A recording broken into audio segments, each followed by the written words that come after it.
kasih Mbak Ade. Assalamualaikum warahmatullahi wabarakatuh. Selamat pagi, salam sejahtera untuk kita semua.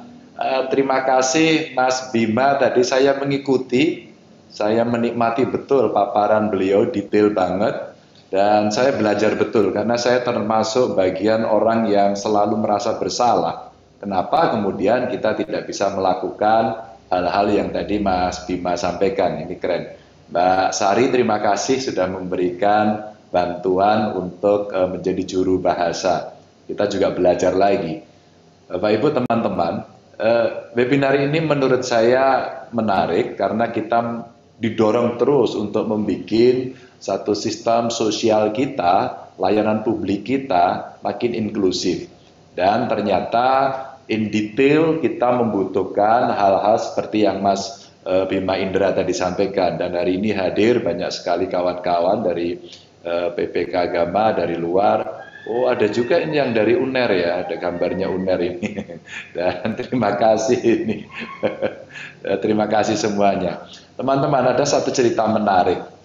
Suatu ketika saya baru dilantik jadi gubernur, bukan ketua PPK Agama, Pak, jadi gubernur gitu.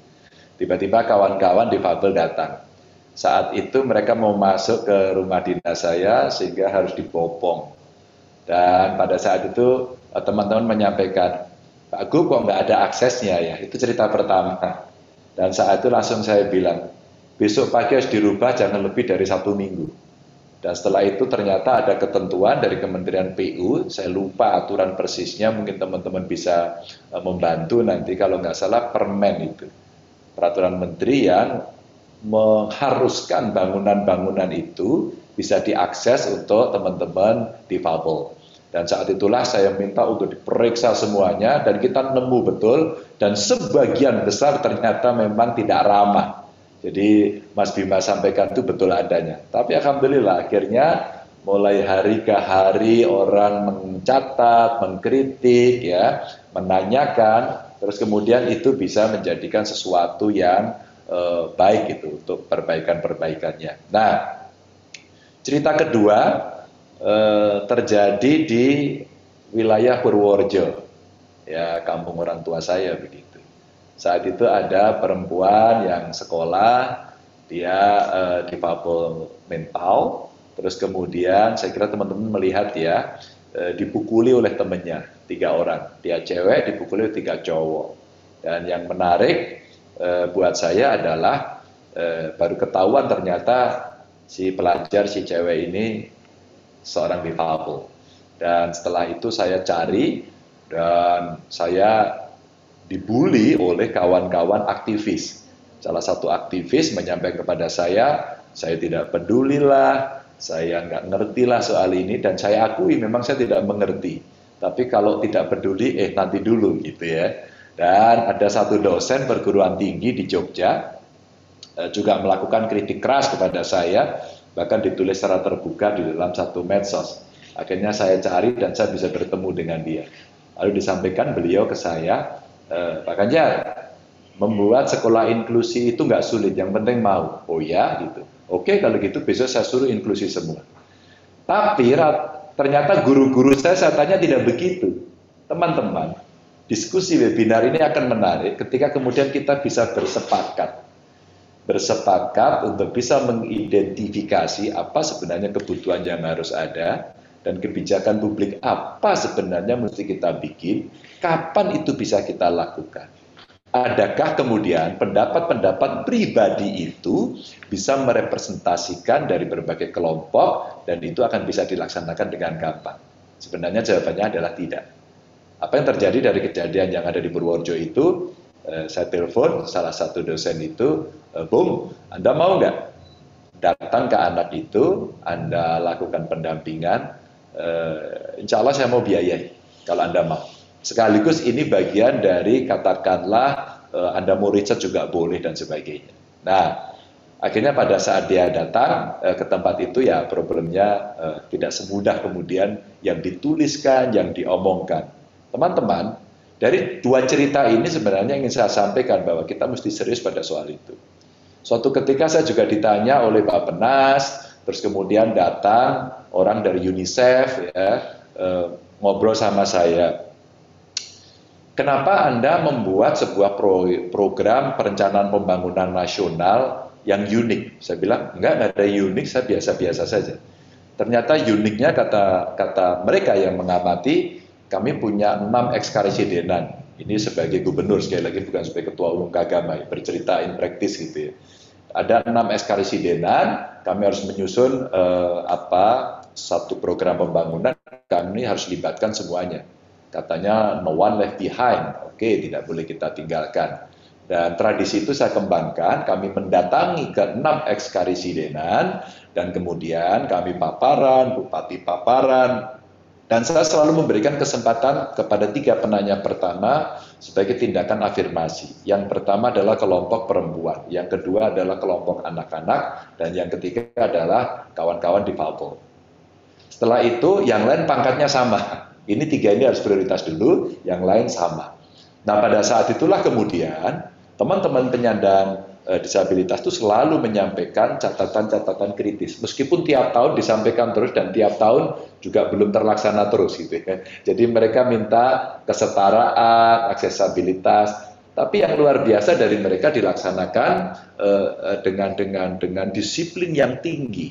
Dan akhirnya tahu nggak Bapak Ibu teman-teman, inilah yang mencubit para pengambil keputusan, kadang-kadang menampar para pengambil keputusan agar kemudian mereka peduli. Ternyata gerakan ini memang harus dilakukan terus-menerus. Maka disampaikan oleh Mas Bima tadi, menurut saya keren, itu bagus banget agar kita aware. Sehingga pada saat pandemi ini masuk dan semua orang pakai masker, dan disampaikan Mas Indah itu betul.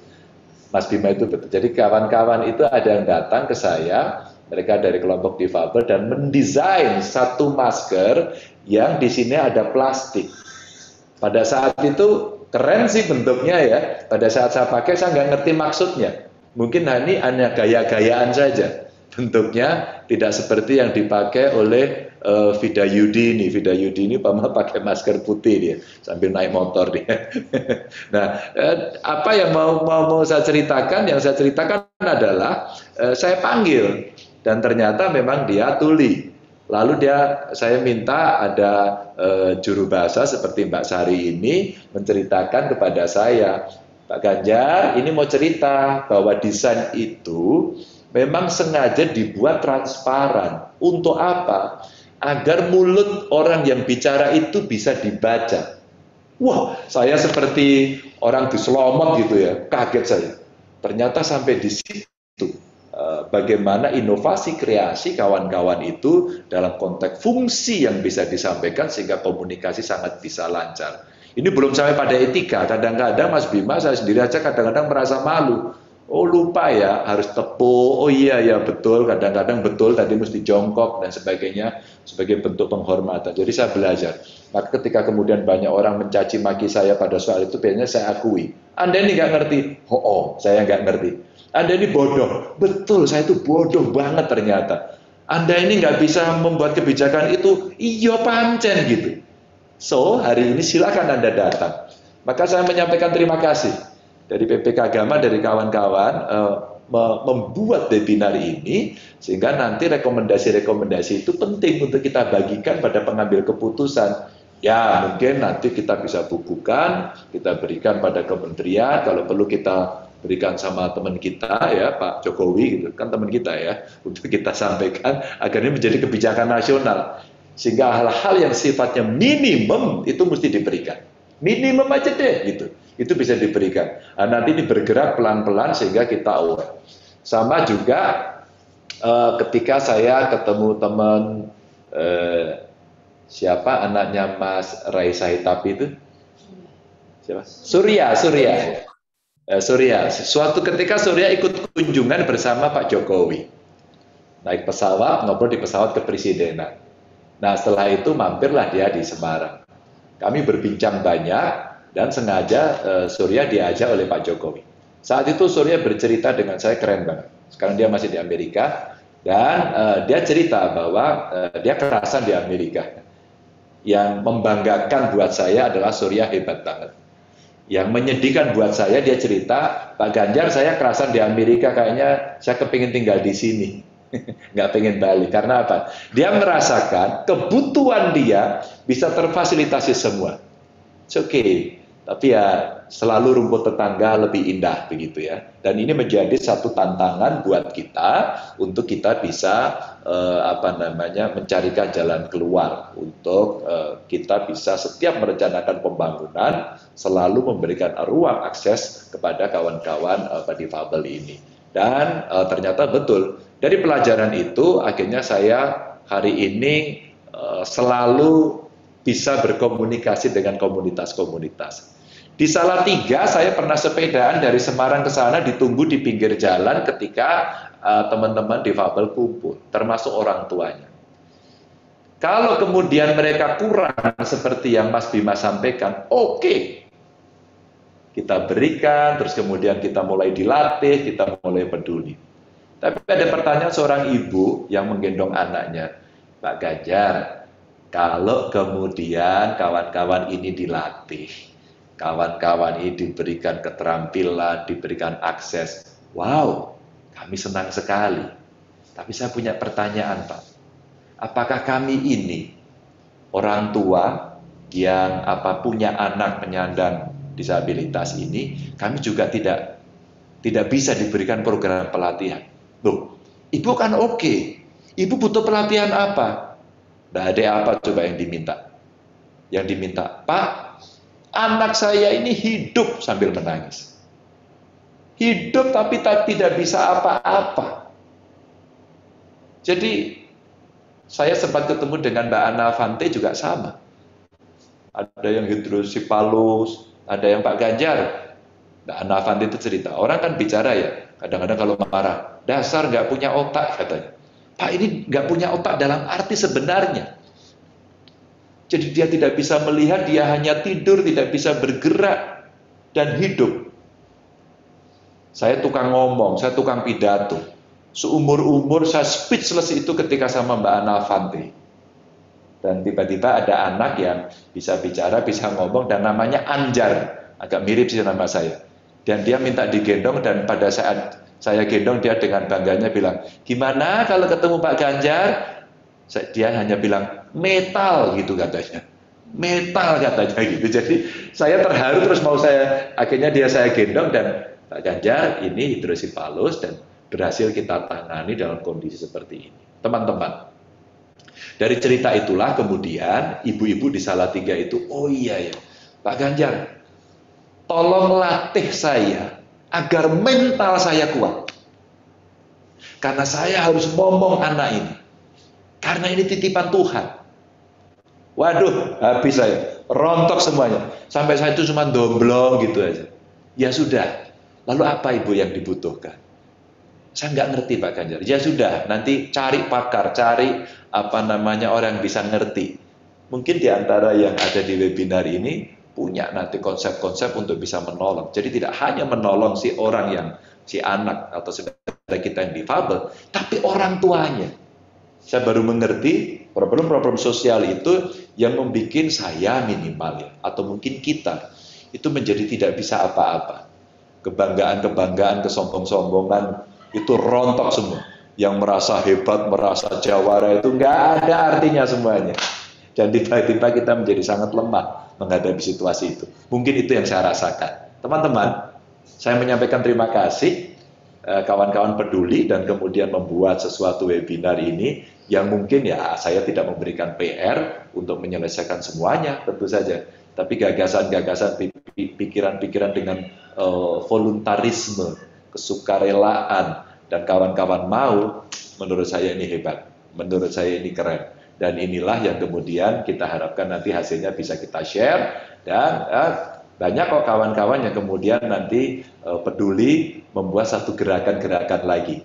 Kemarin Cantela, terus kemudian mengumpulkan beasiswa, dan hari ini kita bicara kepedulian kita agar makin inklusif ya semuanya. Dan ini menurut saya hasil yang di luar sana banyak loh yang menunggu.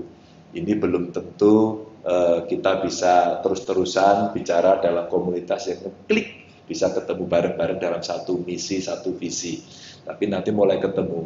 Sering tiap hari Bapak Ibu, teman-teman, orang datang ke saya, orang tuanya, Pak Ganjar tolong dong bantu anak saya tangan palsu, tolong dong bantu anak saya kaki palsu. Tadi Mas Bima juga ceritakan, yang tuli itu tidak semuanya ya, tidak mendengar sama sekali, ada yang butuh alat bantu dengar dan sebagainya. Tolong dong, menjadi kita melek pada soal itu. Maka dinas sosial itu, kementerian sosial itu betapa pentingnya hari ini. Maka saya tugaskan dinas-dinas saya itu, Anda buat program sekarang. Anda masukkan program-program baru. Ajak bicara mereka. Undang secara khusus mereka. Agar kami kemudian menjadi bisa mengerti pada soal-soal yang mesti kita ambil dalam kebijakan publik.